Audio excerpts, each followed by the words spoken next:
Hello everybody, my name is Johnny Hansen. I'm from Olympia, Washington. I'm a social worker, a graduate student at the University of Washington right now in the Child Welfare Training and Advancement Program.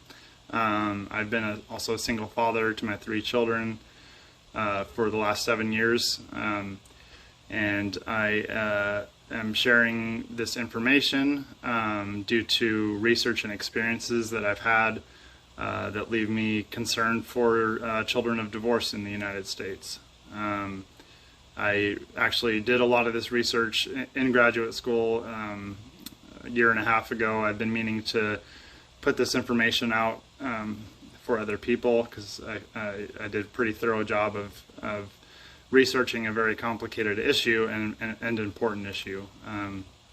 But yeah, a little bit more about me. I have a passion for advocating for children. I believe they're the most vulnerable population in society, and what they experience will shape who they'll be for the rest of their lives, and ultimately shape the future of our society. And as you'll see as we dive into this, there's a lot of reason to be concerned. About half of children with married parents experience divorce in the United States. Estimated 10% live with blended families. This is from the 2011 U.S. Census Bureau. I tried to get as much of the current information as I could on these subjects, and I'll also show you a list of references of peer-reviewed articles and data that you can verify all this information from yourselves. I might even put it in the description or the comment of the video. So there's estimated 14.4 million parents were living with 23.4 million children, while the other parent lived elsewhere. Following divorce, about 2/3 of children live with their mother. The Holmes and Ross rating scale list, it's a list of the most stressful stressors that we can face. They list divorce as the second most stressful life event, second only to the death of a spouse. And it's also important to point out, I'm not going to show or get into that scale right now too much, but you can do it yourself. But if you look at a lot of the other significant life stressor events, a lot of them are related to divorce, actually. Yeah, divorce generally has negative impacts on all aspects of children's biopsychosocial health, which I'm going to get into more. But divorce can be good or bad for children depending on circumstances before and after the divorces. It can be good if there's serious dysfunction or violence in the family prior to disruption of the family. It can be bad if divorce disrupts a healthy, nurturing family. And if parents experience declines in emotional and financial stability. And that's important to keep in mind. Also, in doing this research and also in kind of formulating potential solutions to the problem, I like to visualize Bronfenbrenner's ecological systems theory. And I'm not going to get too into that right now. I'll show you a quick closer up picture of the model though. There it is right there. But it's, like a lot of things, this is a very complicated issue, and it's a very systemic issue, and I think a lot of changes need to be made at the macro level.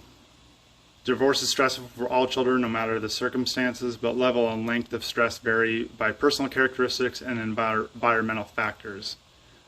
Research clearly shows healthy emotional development is threatened by a number of issues, including divorce, causing these children to be more prone to depression, anxiety, and other difficult emotions, according to research. Divorced children are often forced to learn about loss before they have the cognitive ability to understand and cope, often struggling emotionally just due to the inability to understand why a parent is absent, and often blaming themselves. Key factor in this is how children respond to divorce. Effective child response largely influenced by the quality of care received after following divorce, cooperation between divorced parents, and the emotional well-being of the caregivers, which is, it's another, again, that's a really important thing for the outcome of children of divorce. Also, self-confidence development for children has been shown to be critical for their development and serves as a major protective factor going into adulthood. Lack of family support can undermine that protective factor. Research has shown that the effects of divorce on children are likely more dictated by how parents respond to the divorce rather than the divorce itself. And yeah, research is pretty clear on that, and that's something to keep in mind.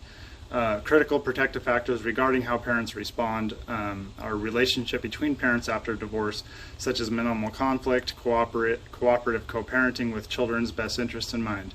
Parents having a positive attitude toward each other after the divorce has been shown to reduce the negative experiences of divorced children. High levels of cooperative pre-divorce adjustments for the children, adequate provision of economic resources, not being in poverty, child having a nurturing relationship with both parents, secure attachments. Attachment theory is it's a great theory. It's another thing to keep in mind. Often divorces can really disrupt their attachment to one or maybe both parents. High conflict divorce, custody, or court custody cases have been shown to have the worst impact on children's healthy development. Oftentimes children end up being caught in the middle of the conflict and used between high conflict parents. They often respond by avoiding parents or attempting to defuse the situation and blaming themselves, which is pretty common. The biggest impact on child-parent relationships are due to high conflict parents and divorces. These high conflict divorce cases tend to increase the risk of children experiencing emotional turmoil, depression, mental illness, substance abuse, educational failure, parental alienation.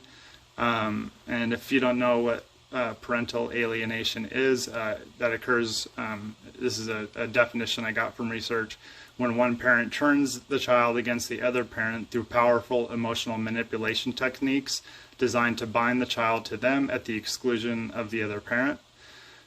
Research also shows that an estimated 22 million adults were targets of parental alienation as children.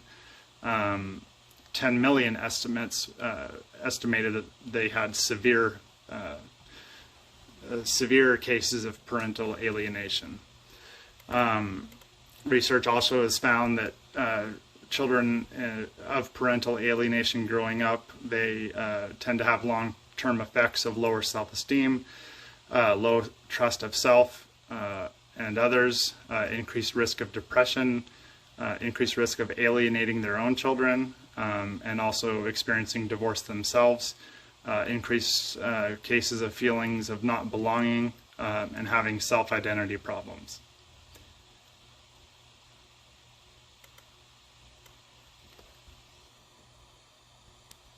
Some of the macro or systematic contributors for the high conflict divorce cases that we have, they're due in part to individuals' personalities, but also systemic reasons. Our legal system is viewed as very adversarial, and in part due to lack of non-judicial resources and referrals for divorcing couples. We have a sort of a win-lose system with laws designating a custodial and non-custodial parent based off older gender role assumptions where mom stayed home and dad provided. And those assumptions are still in place. And I'll get a little bit more into that. But family law attorneys increase profits off of high conflict cases. Outcomes of who gets primary custody are largely determined by which party has an attorney. Divorce cost average per person estimated around $15,000 in the U.S. I've seen very high cases. I think in my case myself, just to be an engaged father, I spend about $80,000 at least. Also, an issue is no incentives for attorneys to settle these cases or repercussions for making litigation excessive. State financial interests also, for the more non-custodial parents there are equals more child support, which means more contested divorces, which means more state funding. Some states receive as high as 12% off of unpaid child support, and some federal programs obtain about 5% of all child support. Research shows that limited family income constrains parental ability to invest time and money into their children's healthy development. An example of this are extracurricular activities. People who are living paycheck to paycheck just to meet their basic needs don't have time to pay $150 to get their kids in a sports or whatever else it is. And which are, I'm not going to get into, but these things are also very good for children's development. Music lessons, stuff like that. Those are also very good for children's development. Also, race is disproportionately represented in families that are low income. Disproportionate numbers of children of color in the child welfare system due to the relationship between poverty and race and ethnicity. So from the research, marriage is clearly a protective factor against poverty for children, and poverty is by far the biggest threat to the healthy development of children, and threatens healthy development in all domains of children. That's biological, psychological, and social domains. Families in poverty are more at risk to get divorced. And divorce also increases the risk of more poverty. Kind of a vicious cycle there. And then you can check out the numbers there of the impact on race and poverty. The Department of Agriculture in 2017 reported the average cost of raising a child in middle-class homes from birth to age 17 is around $233,000. And that's before college. That's crazy. Parental financial stress in divorce is shown to negatively affect parents' physical and mental health, which is correlated with increased risk of providing less parental support for children, engaging in inconsistent and harsh disciplines. Consistency is a huge thing, in my opinion, for being able to raise children healthily. When you're consistent, you really don't have to have really severe consequences. And I put a quote on here. It's not the severity of consequences that teaches the child, but the certainty of it. And that can be a lot hard to do when the parent is under stress, severe stress themselves. These risk factors are also correlated with divorced children experiencing more distress and cognitive and social developmental issues. So social and economic trends are requiring more parents to participate in the workforce now as compared to before.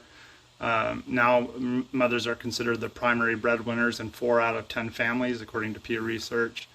Compared with parents in 2-parent households, single parents work longer hours, have more stress, more economic problems, and less emotional support. Also in the Pew Research, it said that mothers' need for child care has increased as they have increased in the workforce, and that 7 in 10 moms are in the workforce, which is up 47% just from 1975. And that's crazy because child care is crazy expensive here. I'm not going to get too much into that, but in Europe, child care is practically free. Mothers have to, mothers are having to spend more time on child care as they're increasing in the workforce. It puts them in a kind of a lose-lose situation. So, okay. Next slide. Okay, and then some other factors to consider with poverty and divorce have to do with the laws with non-custodial parents and child support. So it's important to consider that non-custodial parents, children are not included in the number of dependents for income eligibility using federal poverty guidelines. So the poverty is likely higher for non-custodial parents than is listed. Child support is awarded to primary custodial parent, and the amount is not determined by the needs of the child, but rather the income of the parent. An example, I put an article, the title of the article on here about Blake Griffin, NBA player. They had to correct rumor that he was paying like, I don't know, it was like $200,000 per month in child support. They had to correct it. He's only paying $32,000 per month in child support only. So, which that's just crazy. Regardless, high conflict relationship between parents has been shown to be correlated with increased child support debt. Child support debt exceeds $14 billion. 1/4 is owed to the government as of 2014. Child support is shown to have negative consequences for lower income non-custodial parents, especially who have experienced incarceration. Being formerly incarcerated has been found to be a predictor for accruing child support debt.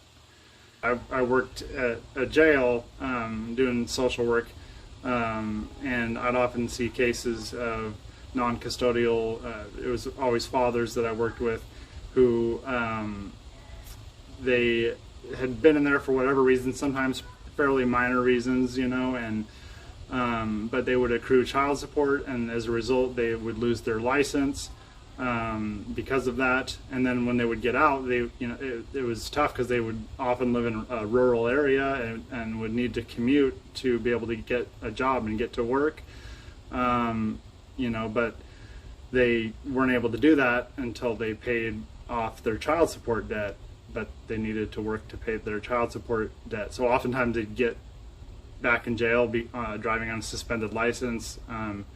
A lot of them didn't have family supports and things like that. And so, you know, really it didn't help them, and I don't think it really helped their children either. So that's another issue.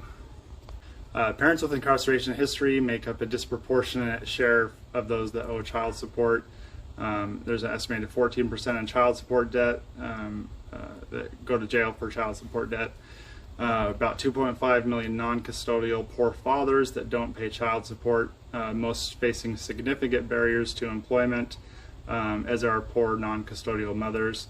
They're not as often, but barriers to work include dropping out of high school, gaps in employment, health issues, language, no telephone, and no transportation. So that's another thing to consider. A lot of these fathers, it wasn't that they didn't, or non-custodial parents, wasn't that they didn't want to pay, it's that they couldn't pay. So while incarcerated debt builds and license is suspended, creating major barriers to employment. That's at least the case where I'm from, and I've heard a lot of other places in the country. 41% of fathers who are behind on child support are African American. Race is disproportionately affected by low income, disproportionate number of children of color in the child welfare system due to the relationship between poverty and race ethnicity. A relationship with both parents, again, is a protective factor for children of divorce. Parent-child relationships directly affect the brain development of children. Best case scenario is when child develops secure attachments to both parents. Children living with both parents report more parental support than in unequal parenting relationships. Childhood risk factors, mental health and behavioral issues, negative self-concept, social problems, poor child-parent relationship, depression, violence, learning and social deterioration, physical illness, and suicide attempts have been shown to reduce when the father is actively involved with the mother in the children's lives.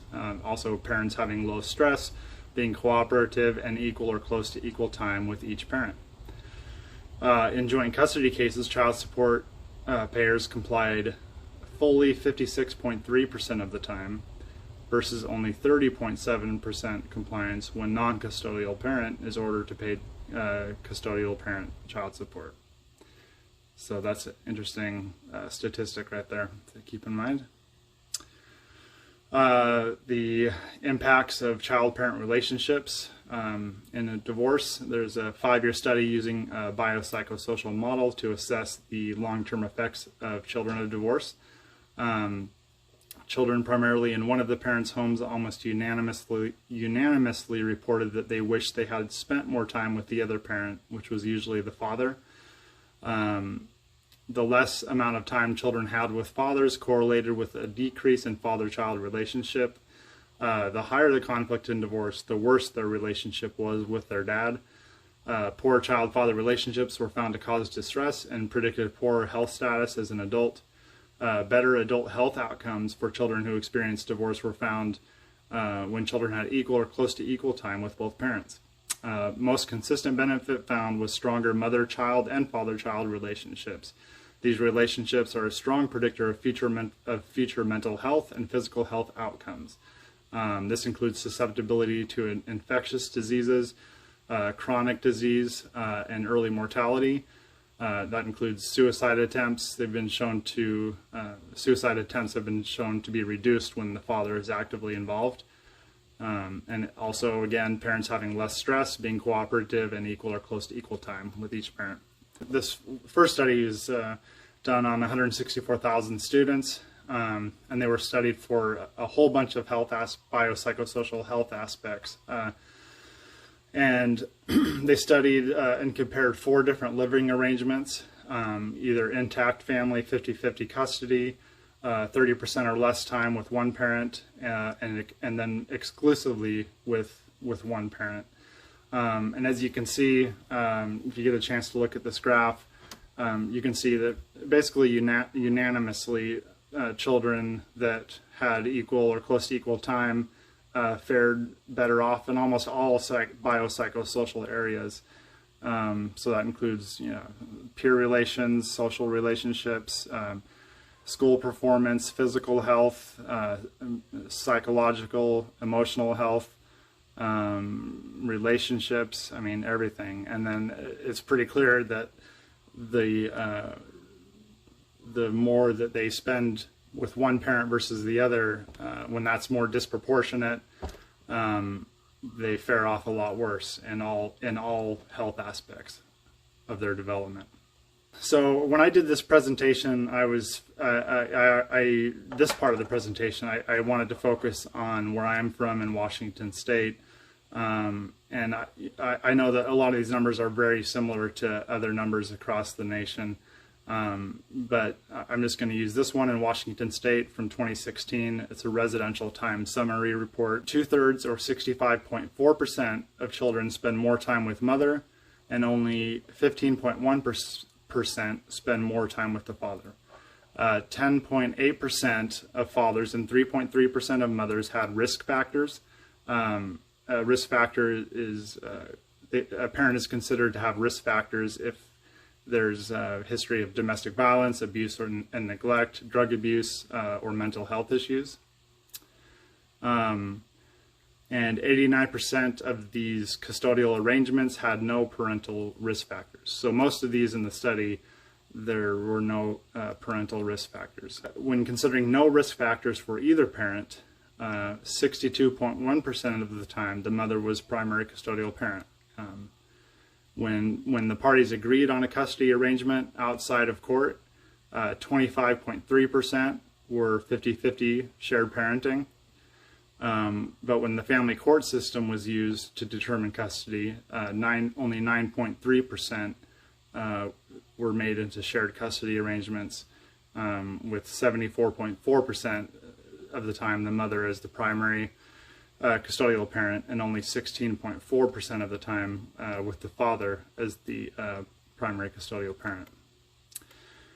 I also included some other numbers across the world, the percentage of shared parenting arrangements by country. I believe the study was done in 2011, but now Sweden's up to 28%. Iceland was 11%, Belgium 11%, and then United States is 5%. And going back to the Scandinavian models, where they have much better health outcomes for their children than in the United States, there's much higher rates of shared parenting there and lower rates of custody battles compared to the United States, even though the divorce rates are similar. Swedish workers are entitled, one of the differences there is that Swedish workers are entitled to take 13 months of paid maternal and paternal leave. Each parent must take at least 60 days of the leave or it is lost. In Sweden, child support is based on a fixed amount, based on the assessed amount of children's needs, unlike the U.S. where it's based on the other parent's income. Other beneficial interventions, there's affordable childcare there, a more holistic view of children's residential time with both custodial and non-custodial parents regarding financial eligibility for benefits. Incentives for attorneys to keep things peaceful and to be held accountable. Court-appointed family court attorneys. We don't have that here, at least where I'm from.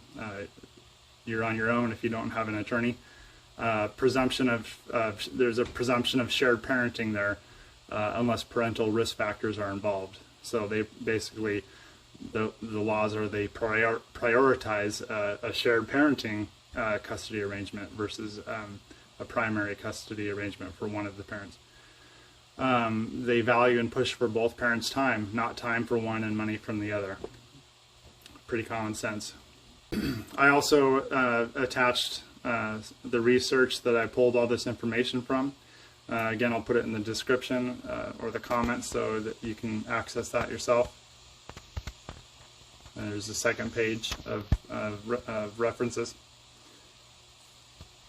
So from my personal experience, I always knew from a young age that I wanted to be a father. I wanted to have children and be involved, and I had dreams of coaching and just being involved in various ways. So I got married at a very young age. I was 22 when I got married, and eventually began to fulfill the dream I had. And we had 3 children together, 2 boys and a girl.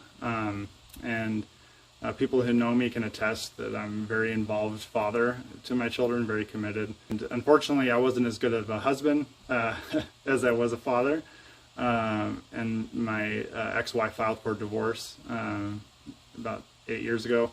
From the beginning at the divorce, I wanted joint custody, but my ex-wife at the time wanted to be the custodial parent, and I was looking at potentially being an every other weekend dad, which to me was not acceptable amount of time. There was a guardian ad litem report that recommended I be the custodial parent. My ex-wife and I decided to settle on shared custody before the courts could make a determination. Ultimately, I was lucky. I had gotten hit by a car just before the divorce, and I shattered my left femur, and I got a settlement for it. And I say lucky because if it wasn't for that settlement, I would have not have had the funds to fight for my time with my kids. I estimate that overall I spent at least $80,000 on attorney and court fees just to be able to have equal time with my kids. And without having those funds, I'm pretty sure I would be an every other weekend dad at best. And it's honestly pretty heartbreaking, and I think my kids would say that when they're older too, to think about them not having me in their lives as much as I've been involved in their lives. Thinking of all that money and what it could have gone for toward our children, for all kinds of healthy activities and experiences that would benefit their development. A lot of that would have been avoided. A lot of that money wouldn't have had to be spent if there was already a presumption of shared custody in place. States can help divorcing parents preserve their time and money for their children by favoring joint custody arrangements and family policy, valuing both parents' time more than money. So anyway, it's my hope with this video and the other things that I've shared that and other resources and ways to advocate that I'm going to talk about, that people will get involved and more light will be shed on this, and our representatives can start to see the need for reforming family laws that include a presumption of joint custody when no risk factors are present. as well as specifying that joint custody in the absence of parental risk factors is in the best interest of the child when determining custody. You hear that a lot in law, the best interest of the child, but it's very broad and very, and it favors presumption of a primary custodial parent. So, but it's unfortunate that family laws are still consistently awarding only one parent primary custody given all this information. And the irony is that these custody determinations that are detrimental to the best interests of the children are being guised as in the best interest of the children, quote unquote. But times have changed since a few decades ago, you know, with working mothers and involved fathers drastically increasing as gender roles have broadened. Our family laws have yet to reflect these societal changes and the most current research on equal custody. This isn't the 1950s anymore, and our legislators and congressional representatives need to get the memo. Anyway, and to finish off here, I have this on here. Please take 5 minutes to advocate for children of divorce. I'll have more details in the description and in the comments. But there's 3 simple steps. The first thing you need to do is just identify your legislative and congressional representatives and their mailing addresses. There's a link here, and I'll put the links again in the description. I'll also provide links for Washington State, since I have direct links, helpful links on Washington State representative information. And then, so once you get your representatives and their mailing addresses, I have a link also to a pre-typed letter which outlines a lot of the research that I've talked about, and also makes the suggestions that I mentioned about policy changes in family law.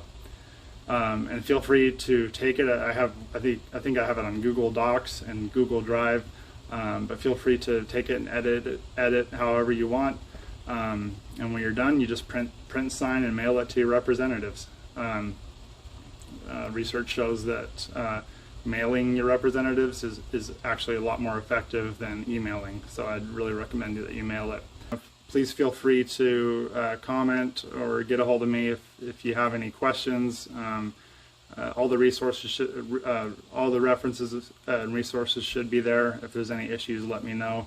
And please pass this along. Please share this information. And thank you for your time. Thank you for taking 5 minutes to advocate for shared parenting. And have a great day.